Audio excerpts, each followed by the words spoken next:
vijana wa A level ambayo mnakwenda kufanya mtihani mwezi michache ijayo, sisi tunawaombea.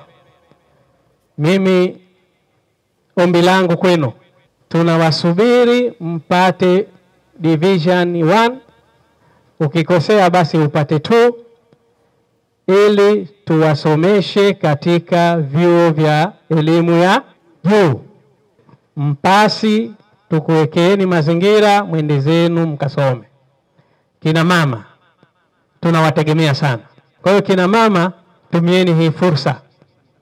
Na niwaombe wazazi wenzangu, hawa vijana tuwaachie wasome kwanza. Maana inawezekana mtoto anafanya mtihani huku na huku tayari mume yuko mlangoni. Kwa hiyo jitahidini sana, fanyeni vizuri kwenye masomo yenu, na serikali ipo tayari kuwasaidia kwa kila hali.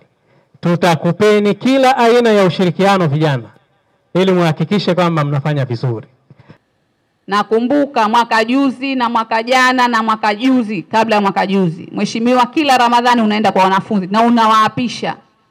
Unawaambia Ramadhani hii nakupeni kiapo muahidi kufaulu division 1.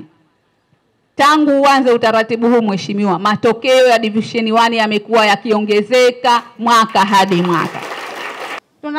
Tunakuahidi Makamu wa Pili wa Rais, sisi wanafunzi wa Form 6 Dr. Aman, tunakuahidi matokeo mazuri zikiwemo division 1 nyingi. Lakini pia tunaahidi kwa marais wetu, Rais wa Zanzibar pamoja na Rais wa Tanzania Mama Samia Suluhu Hassan, sisi wanafunzi wa Form 6 tuliotimiza umri wa miaka 18 na kuwasilisha majina yetu katika daftari la kupiga kura, ifikapo Oktoba 2025 tutatilia kura ya ndio inshallah. Ni dhahiri kwamba serikali ya Mheshimiwa Dr. Hussein Ali Hassan Mwinyi inafanya makubwa kweli.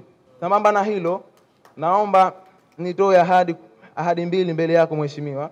Ahadi ya kwanza, kutokana na kuwa ujio huu na mkusanyiko huu ni kwa ajili ya kutoa iftari kwa ajili ya wanafunzi, naomba nikuahidi kwamba tutazidi kusimamia na kuongozana ili kufikia lile lengo la kuleta iftari hii katika hii shule, ambalo ni kupata matokeo mazuri mwisho wa mwaka.